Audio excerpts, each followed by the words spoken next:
Start करने वाले हैं डिमांड का पार्ट 3। पार्ट 1 एंड पार्ट 2 हम ऑलरेडी कंप्लीट कर चुके हैं। पार्ट 3 में आज हम देखेंगे movement along demand curve and दूसरा हम देखेंगे शिफ्ट इन डिमांड कर्व। तो चलिए स्टार्ट करते हैं फटाफट। So movement along demand curve किसकी वजह से होता है? हमारी प्राइस की वजह से होता है कि प्राइस के बढ़ने और घटने की वजह से हमारी डिमांड पे क्या इम्पैक्ट आता है, उसको हम बोलते हैं मूवमेंट अलोंग डिमांड कर्व। यहाँ पर आपका मेन हीरो कौन रहता है? प्राइस रहता है। बाकी जितने भी अदर फैक्टर्स है, for example income of a consumer, price of related goods, taste and preferences, ये सब क्या रहते हैं? हमारे कांस्टेंट रहते हैं। तो इसमें हमारे दो टॉपिक्स कवर होते हैं। पहला होता है हमारा एक्सपेंशन इन डिमांड, दूसरा होता है हमारा contraction in demand. Expansion in demand क्यों होता है? हमारा एक्सपेंशन में क्या होता है? हमारी डिमांड क्या हो रही है? इंक्रीज हो रही है। क्यों किस वजह से हो रही है हमारी डिमांड इंक्रीज? कि हमारी प्राइस क्या हो जा रही है? रिड्यूस हो जा रही है, इसकी वजह से। फॉर एग्जाम्पल यदि हम ग्राफ में देखते हैं कि मेरी प्राइस क्या थी? पहले 15 थी। मेरी प्राइस क्या थी? पहले 20 थी। उसकी वजह से मेरी डिमांड कितनी थी? 100 थी। पर जैसे ही मेरी प्राइस क्या हुई है? रिड्यूस हुई है फ्रॉम 20 टू 15, तो मेरी डिमांड क्या हो गई है? इंक्रीज हो गई है 100 टू 150। तो यदि हम इसको ग्राफ को प्रॉपर तरीके से प्लॉट करते हैं तो आप देखेंगे कि हमारा एरो कहाँ जा रहा है? नीचे की तरफ जा रहा है। इसकी वजह से इसको हम बोलते हैं डाउनवर्ड स्लोपिंग डिमांड कर्व भी हम इसको बोलते हैं।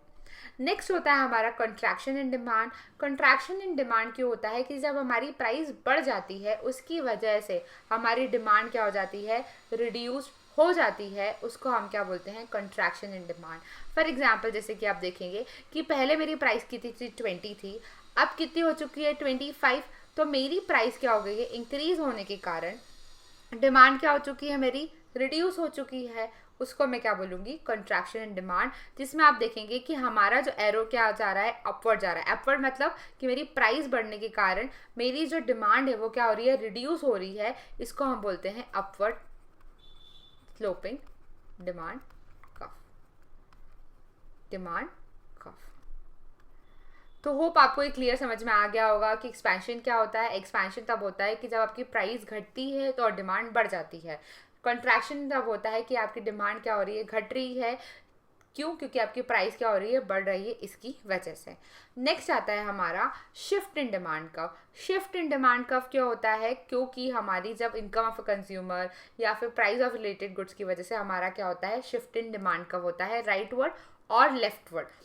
यहाँ पर आपकी प्राइस क्या रहेगा? आप कांस्टेंट रहेंगे। हमारे जो हीरोज कौन रहेंगे यहाँ पर? Income of consumer, price of related goods, taste and preferences and number of consumer. तो चलिए हम increase in demand. Increase in demand क्यों होती है? कि हमारी जनरली जो कंज्यूमर्स है उनकी इनकम बढ़ने के कारण हमारी डिमांड क्या हो रही है? इंक्रीज हो रही है। या फिर सब्स्टिट्यूट गुड्स की प्राइस क्या हो रही है? बढ़ रही है।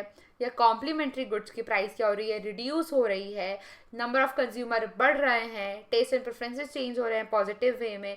इन सब रीजंस के कारण हमारी डिमांड क्या हो रही है? इंक्रीज हो रही है। और वो किधर शिफ्ट कर रही है? हमारी राइटवर्ड शिफ्ट करती है। उसको हम क्या बोलते हैं? Increase in demand curve. एक ग्राफ इस तरह से बन सकता है, दूसरा इस तरह से भी आपका ग्राफ बन सकता है। ये राइटवर्ड शिफ्ट हो। अब यहाँ पर आपका प्राइस क्या रहेगा? कांस्टेंट रहेगा। प्राइस क्या रहेगा आपका? यहाँ पर कांस्टेंट रहेगा। और आपकी प्राइस क्या हो रही? आपकी डिमांड क्या हो रही है? यहाँ पर इंक्रीज हो रही है। नेक्स्ट होता है हमारा decrease in demand curve. Demand decrease क्यों हो रहा है हमारा? कि कंज्यूमर की इनकम बढ़ गई है, कंज्यूमर की इनकम रिड्यूस हो गई है, या फिर हमारे नंबर ऑफ कंज्यूमर्स कम हो चुके हैं, या taste and preferences negative way में चेंज हो गया है, या फिर प्राइस ऑफ जो सब्स्टिट्यूट गुड्स है वो रिड्यूस हो गया है, या प्राइस ऑफ कॉम्प्लीमेंट्री गुड्स क्या हो गए? इंक्रीज हो गया है। इन सारे रीजंस की वजह से हमारी जो डिमांड है वो क्या हो रही है? डिक्रीज हो रही है। और वो क्या हो रही है? लेफ्ट वर्ड शिफ्ट हो जा रही है।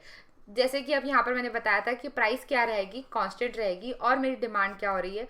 बैकवर्ड, पीछे की ओर जा रही है। उसको हम बोलते हैं डिक्रीज इन डिमांड या leftward demand curve.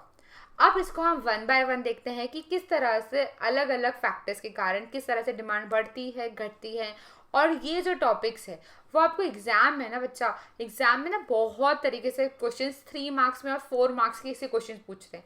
For example यदि आपसे पूछेंगे कि यदि आपकी इनकम इंक्रीज हो जाती है तो इसका क्या इम्पैक्ट होगा आपके इन्फीरियर गुड्स पे और नॉर्मल गुड्स पे, आपकी डिमांड बढ़ेगी या घटेगी, राइटवर्ड शिफ्ट होगी या लेफ्टवर्ड शिफ्ट होगी, आपको उसको ग्राफ के साथ बताना पड़ेगा। तो हम वन बाय वन उसको देखते हैं। तो इनकम ऑफ अ कंज्यूमर का, जैसे मैंने आपको पहले ही बताया था, 2 इफेक्ट होते हैं। किस पे? इन्फीरियर गुड्स पे होते हैं और दूसरे होते हैं आपके नॉर्मल गुड्स पे। तो यदि आपकी इन्फीरियर गुड्स में क्या होते हैं कि यदि आपकी इनकम को मैं वाई से डिनोट कर रही हूँ, यदि आपकी इनकम बढ़ती है तो इन्फीरियर गुड्स की डिमांड क्या हो जाती है? रिड्यूस हो जाती है। और यदि इनकम कम होती है तो डिमांड इन्फीरियर गुड्स की क्या हो जाएगी? बढ़ जाती है। तो यहाँ पर क्या होते हैं? नेगेटिव रिलेशनशिप होता है। बट नॉर्मल गुड्स के साथ क्या होता है? पॉजिटिव रिलेशनशिप होता है कि इनकम बढ़ी, डिमांड बढ़ गई, इनकम कम हुई, डिमांड कम हो जाती है। तो यदि हम इन्फीरियर गुड्स की बात करते हैं तो यदि आपकी इनकम बढ़ रही है तो आपकी इन्फीरियर गुड्स की डिमांड क्या हो जाएगी? लेफ्टवर्ड शिफ्ट हो जाती है। यदि इनकम कम हो रही है तो आपकी डिमांड जो इन्फीरियर गुड्स की वो क्या हो जाएगी? राइटवर्ड शिफ्ट हो जाती है। अब हम बात करते हैं किसकी? सब्स्टिट्यूट गुड्स की। तो यदि सब्स्टिट्यूट गुड्स में यदि हम बात करते हैं नॉर्मल गुड्स में, तो नॉर्मल गुड्स की क्या हो रही है? डिमांड बढ़ रही है क्योंकि इनकम आपकी बढ़ने के कारण। तो ये क्या हो जाएगा? आपका राइटवर्ड शिफ्ट हो जाएगा। और यदि आपकी इनकम कम हो रही है और डिमांड नॉर्मल गुड्स की क्या हो जाती है? कम हो जाती है, तो ये क्या हो जाएगा? आपका लेफ्टवर्ड शिफ्ट हो जाता है। नेक्स्ट हम बात करते हैं प्राइस ऑफ रिलेटेड गुड्स की। प्राइस ऑफ रिलेटेड गुड्स में आपके क्या आते हैं? पहला आता है सब्स्टिट्यूट गुड्स। तो पहले हम सब्स्टिट्यूट गुड्स की बात करते हैं। सब्स्टिट्यूट गुड्स में कौन रहते हैं? आपके 2 रहते हैं। कौन कौन से रहते हैं आपके? लेट्स सपोज हम लेते हैं कोक एंड पेप्सी। तो यदि कोक की प्राइस क्या हो रही है? यहाँ पर इंक्रीज होती है। यदि कोक की प्राइस क्या हो रही है? इंक्रीज होती है, तो डिमांड पेप्सी की क्या हो जाएगी? बढ़ जाएगी। तो ये क्या हो जाएगी? आपकी राइटवर्ड शिफ्ट हो जाती है। अब यहाँ पर जो पेप्सी की प्राइस क्या रहेगी? कांस्टेंट रहेगी। कांस्टेंट रहेगी मतलब यहाँ पर पेप्सी की प्राइस में से उसकी डिमांड पे कोई फर्क नहीं पड़ेगा। यहाँ पर उस पेप्सी की डिमांड पे किससे फर्क पड़ रहा है? कोक की प्राइस से फर्क पड़ रहा है। तो यदि कोक की प्राइस क्या हो रही है? रिड्यूस हो जाती है, तो पेप्सी की डिमांड भी क्या हो जाएगी? रिड्यूस हो जाएगी। और वो कहाँ शिफ्ट हो जाएगा? लेफ्टवर्ड शिफ्ट हो जाता है। ये हो गई हमारी सब्स्टिट्यूट गुड्स की बात। नेक्स्ट हम देखते हैं किसकी? कॉम्प्लीमेंट्री गुड्स की बात। कॉम्प्लीमेंट्री गुड्स में कौन से आते हैं? हमारे 2। कौन से हम लेते हैं यहाँ पर? Petrol and car. यदि मैं यहाँ पर बोल रही हूँ कि पेट्रोल की प्राइस क्या हो रही है? आपकी रिड्यूस हो रही है। पेट्रोल की प्राइस रिड्यूस हो रही है तो कार डिमांड की क्या हो जाएगी? बढ़ जाएगी। इनके बीच में क्या होता है? नेगेटिव रिलेशनशिप होता है। तो कार डिमांड की क्या हो जाएगी? बढ़ जाएगी, तो वो राइटवर्ड शिफ्ट हो जाएगी। बट यदि पेट्रोल की प्राइस क्या हो रही है? इंक्रीज हो रही है, तो कार डिमांड की क्या हो जाएगी? रिड्यूस हो जाएगी। और वो किधर शिफ्ट हो जाता है? लेफ्टवर्ड शिफ्ट हो जाता है। अब यहाँ पर प्राइस किसकी कांस्टेंट रहेगी? बताइए जरा, प्राइस किसकी कांस्टेंट रहेगी? कार की प्राइस क्या रहेगी? यहाँ पर कांस्टेंट रहेगी। अब कार की डिमांड घट रही है, बढ़ रही है, किसकी वजह से? प्राइस ऑफ पेट्रोल की वजह से। तो होप आपको ये दोनों समझ में आ गया होगा, और इस दोनों से बहुत क्वेश्चंस पूछते हैं, ट्रस्ट मी। यदि नहीं समझ में आए तो आप मुझे कमेंट सेक्शन में पूछ सकते हैं। नेक्स्ट आता है हमारा टेस्ट एंड प्रेफरेंसेस। यदि टेस्ट एंड प्रेफरेंसेस यदि आपका पॉजिटिव वे में चेंज होता है, फॉर एग्जांपल कोविड के बाद से हेल्थ सेक्टर्स में यदि हम बात करें, हेल्दी फूड्स की डिमांड क्या हो गई है? काफ़ी बढ़ गई है, तो वो क्या हो जाएगा? राइटवर्ड शिफ्ट हो जाएगा। यदि कम हो जाती है तो उसको हम बोलते हैं लेफ्टवर्ड शिफ्ट कर देते हैं उसको हम। नेक्स्ट आता है हमारा कंज्यूमर एक्सपेक्टेशन। यदि मुझे लगता है कि फ्यूचर में गोल्ड की डिमांड क्या होने वाली है? बढ़ने वाली है। गोल्ड की डिमांड यदि मुझे लगता है फ्यूचर में गोल्ड की क्या होने वाली है? प्राइस क्या होने वाली है? बढ़ने वाली है, तो मैं करंट में अभी से उसकी डिमांड क्या कर दूंगी? इंक्रीज कर लेती हूँ। जैसे अभी तक हमने घर में देखते ही हैं, अरे हमारी घर में शादी होने वाली है, अभी से गोल्ड खरीद के रख लो, अब तो और भाव बढ़ने वाले हैं, अभी से गोल्ड खरीद के रख लो। तो हम फ्यूचर का सोचे कि अरे फ्यूचर में प्राइस बढ़ने वाले हैं, तो हम अभी से क्या कर लेते हैं, स्टोर करके रख लेते हैं, अभी से डिमांड क्या कर लेते हैं, क्रिएट कर लेते हैं। तो वो किधर हो जाता है, राइट वर्ड शिफ्ट हो जाता है।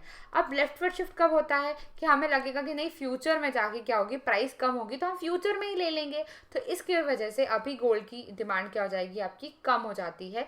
तो उसको हम किधर करते हैं, लेफ्ट वर्ड शिफ्ट कर देते हैं। एंड लास्ट होता है नंबर ऑफ कंज्यूमर्स। तो यदि नंबर ऑफ कंज्यूमर्स मार्केट में बढ़ते हैं तो आपकी डिमांड क्या हो जाती है, राइट वर्ड शिफ्ट हो जाती है। यदि कंज्यूमर्स कम होते हैं तो क्या हो जाएगी, लेफ्ट वर्ड शिफ्ट हो जाएगी। तो होप आपको समझ में आया हो। यदि समझ में आया हो तो प्लीज़ लाइक करिए, सब्सक्राइब करिए एंड ज़्यादा से ज़्यादा शेयर करिए। Thank you guys.